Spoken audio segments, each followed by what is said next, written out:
नमस्कार बच्चों, लोक संस्कृति और नर्मदा इस पाठ में फिर से एक बार आपका स्वागत है। लोक संस्कृति और नर्मदा इस पाठ का यह सेशन क्रमांक 3 है। इसके पहले सेशन में हमने देखा था कि लेखक ने हमें नर्मदा नदी के 3.25 वर्ष में परिक्रमा अर्थात प्रदक्षिणा पूरी करने के भक्तगणों की जो श्रद्धा भावना है उसका वर्णन हमें करवाया था। और यह प्रदक्षिणा 3.25 वर्ष की परिक्रमा पूरी करना, इससे तात्पर्य क्या है कि गरीबों के साथ एकरूप होना, प्रकृति के सानिध्य में रहना और अंतर्मुख होकर प्रभु अर्थात ईश्वर से मन लगाने की आकांक्षा।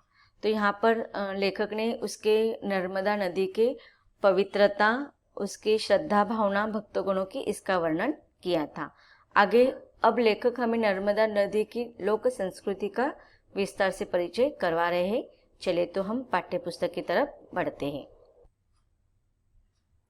अगले परिच्छेद में लेखक कहते हैं कि नर्मदा तट पर कभी शक्तिशाली आदिम जातियां निवास करती थी।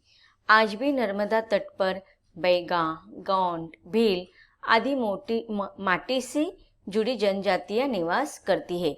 अब देखिए जो अलग अलग प्रकार की जनजातियां हैं वह किस प्रकार से नर्मदा नदी के तट के मिट्टी से जुड़ी हुई है, इसका वर्णन लेखक इस परिच्छेद में करें।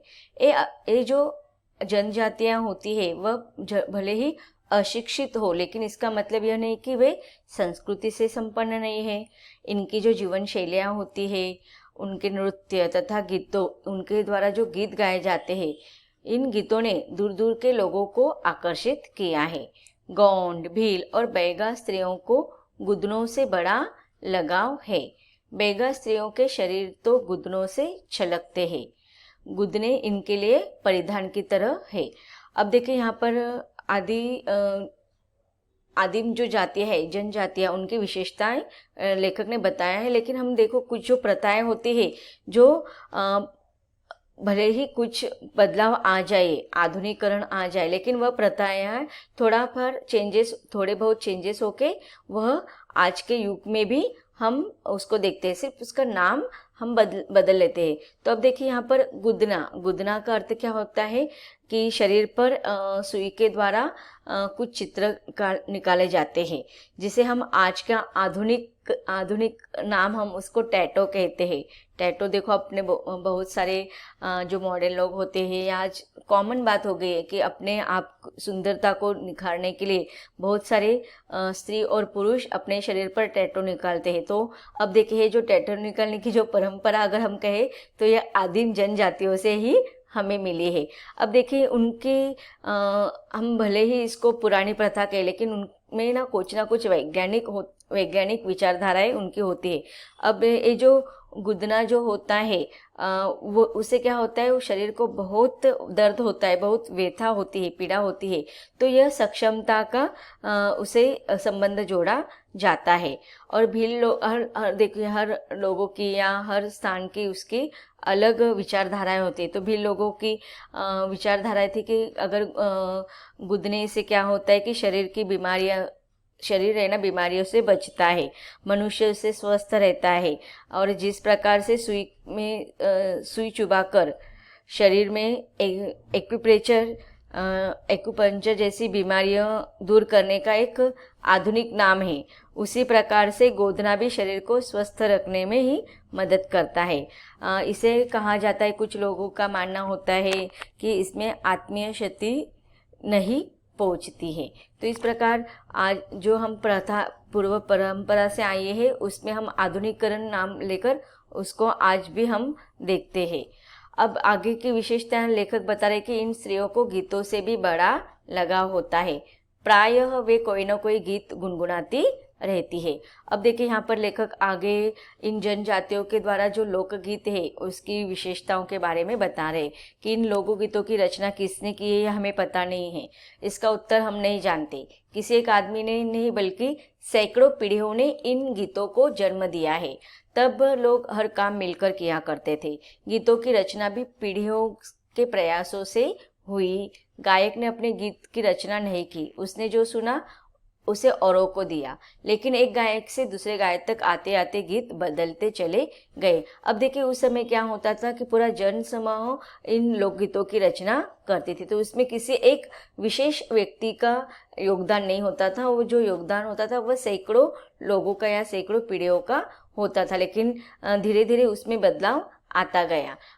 वो गायक तक आते आते गीत बदल गए। एक पुरानी पीढ़ियों से प्राप्त गीत में परिवर्तन करते समय भी स्वयं को उस गीत का रचयिता नहीं मानता था। चाहे लोकगीत हो, लोक कथाएं हो और कुछ लोक संस्कृति का समूह का सृजन ही होती है। तो अब देखिए लोकगीत, लोक कथाएं, इनकी जो निर्मित होती है, सृजन करना, निर्मित करना, यह संस्कृति पूरी समूह का योगदान होता है। कोई एक इसे नहीं बनाता। लेकिन कालांतर में आदमी मैं शब्द का अधिक उपयोग करने लगा, हम की जगह मैंने ले ली।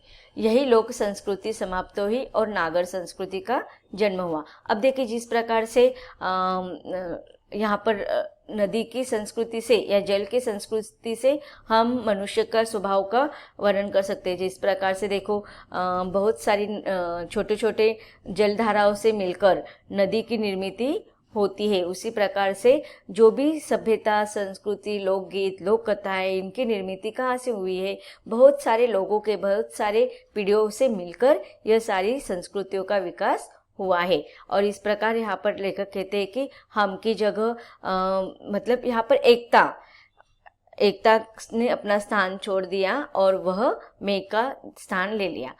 यही लोक संस्कृति समाप्त हो गई और नागर संस्कृति का जन्म हुआ। नागर संस्कृति का महल लोक संस्कृति की नींव पर खड़ा हुआ है। जिस प्रकार एक नदी कितने ही झरनों से पुष्ट होती है, उसी प्रकार महाकाव्य इन प्रारंभिक गीतों से ही विकसित होगा। बहुत संभव है कालिदास ने मेघदूत और ऋतुसंहार की रचना पहले से ही चले आ रहे किसी लोकगीत के आधार पर ही किए हो। यह बिल्कुल संभव नहीं है कि महाकवि किसी पुराने गीत को बीच की तरह। अब देखिए यहाँ पर कहने का तात्पर्य यह है कि नदियों से, जिस प्रकार से बहुत सारे झरनों से मिलकर एक नदी बनती है और वह पूरे प्रकृति को अपना योगदान देती है, उसी प्रकार से हमारे पूर्व पीढ़ियों के द्वारा जो जन समूह था, उनके द्वारा जो संस्कृति हमें मिली है, वह विकसित हुई। तो यहाँ पर लेखक ने कालिदास का उदाहरण दिया है कि उन्होंने जो प्रसिद्ध मेघदूत और ऋतुसंहार जैसा जो रचना की है, उसमें उन्होंने लोक कथाओं को ही आधार बनाकर उसकी रचना की थी और इस प्रकार से वो महाकवि बन गए। और किसी पुराने की बीज को लेकर उन्होंने एक विशाल रूप या एक विशाल वृक्ष में रूपांतर उसे कर दिया। आगे लेखक कहते लोक संस्कृति की दूसरी जो विशेषता है वो उसकी सादगी, उसकी सरलता। सरल को जटिल बना देना तो बहुत आम है, बहुत आसान बात है, पर जटिल को सरल बनाना बहुत ही कठिन बात है। लोक कला में कोई आडंबर नहीं होता है, कोई बनाव सिंगार नहीं होता है। वह तो मनुष्य के सहज हृदय से सहज रूप में प्रभावित होता है और प्रभावित होने के बाद वह बड़ी बलवती, शक्तिशाली, बड़ी तेजस्वी होती है। और उस लोक कला को जब वह सारे पीढ़ियों के द्वारा, सारी सभ्यता संस्कृतियों को एक निचोड़ बन जाता है, तब वह सारे समाज को प्रभावित करने की उसमें अपार शक्ति होती है। समूचा नर्मदा तट मंदिरों और देवालयों से भरा हुआ है। अब देखिए यहाँ पर किस लिए वह प्रसिद्ध है, कौन से देवस्थान होते हैं, हर नदी की विशेषता होती है। तो यहाँ पर भी देखो उनके मंदिरों की, देवालयों का वर्णन किया है, नर्मदा नदी के प्रदेशों की। प्रत्येक तीर्थ किसी पौराणिक आख्यान से जुड़ा है। इन देवालय और घाटों में सुबह शाम आरती का स्वर या शंख की ध्वनि गूंजती है। तो अब देखिए यहाँ पर अमरकंटक से सोन तक जाते हुए जो 3.5 वर्ष की परिक्रमा करते समय जो भी स्थान आता है, जो भी मंदिर आता है, जो भी देवालय स्थान आता है, वह हर स्थान पौराणिक कथाओं से, लोक कथाओं से जुड़ा हुआ है। कई कथा, वार्ता या भजन कीर्तन का स्वर लहराता है तो कई भक्त अलग अलग स्तोत्र पाठ करते हुए दिखाई देते हैं।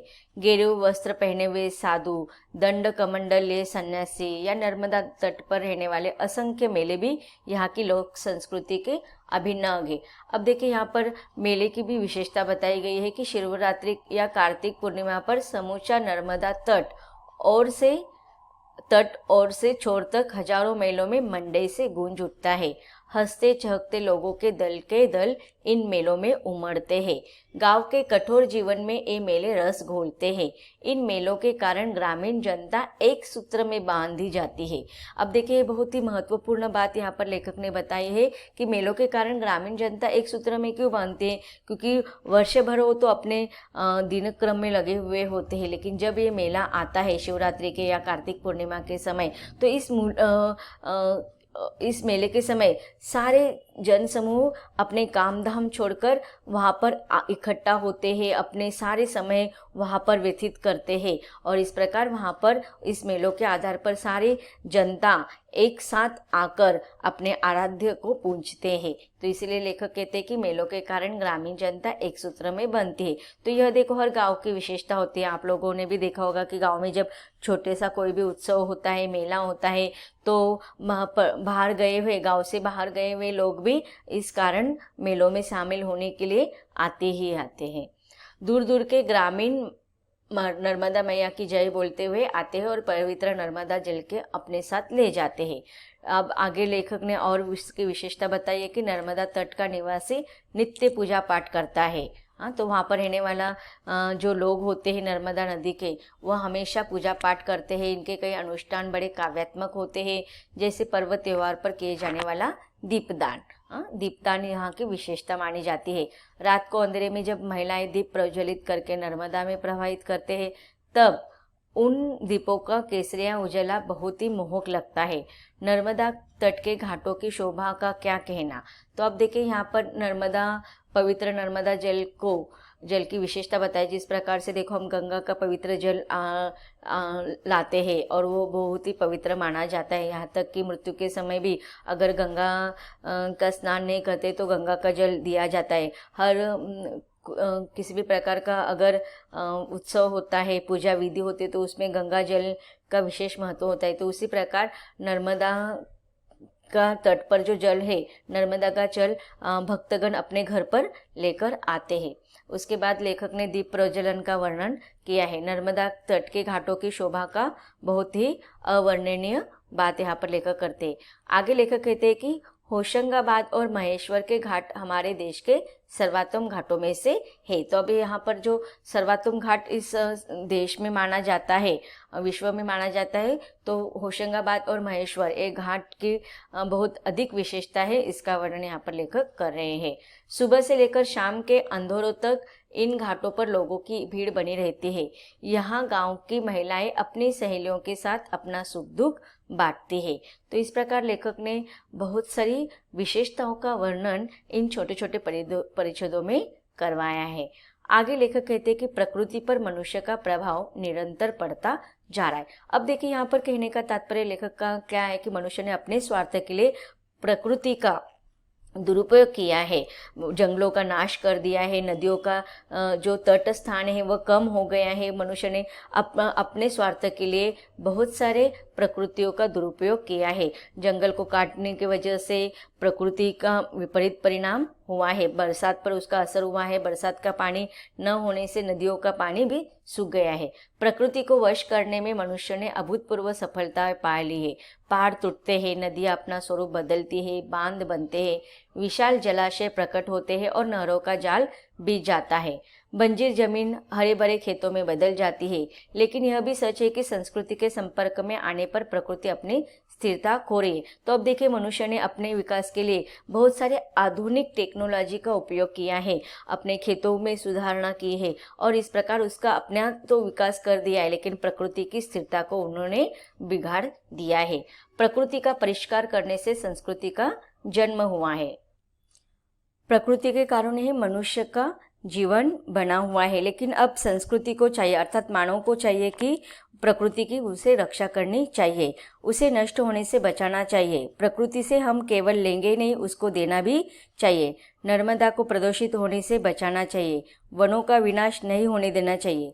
प्राकृतिक परिवेश की रक्षा हमारे युग की सबसे बड़ी मांग है। तो अब जो हम नदी को प्रदूषित कर रहे हैं, कारखाना को पानी या अन्य चीज़ों जो हम नदियों में बहाते हैं, इससे क्या हो जाता है, नदी का पावित्र बिगड़ जाता है और नदी प्रदूषित हो जाती है और इसका हमारे स्वास्थ्य पर भी असर हो रहा है, मानव संस्कृति पर भी असर हो रहा है।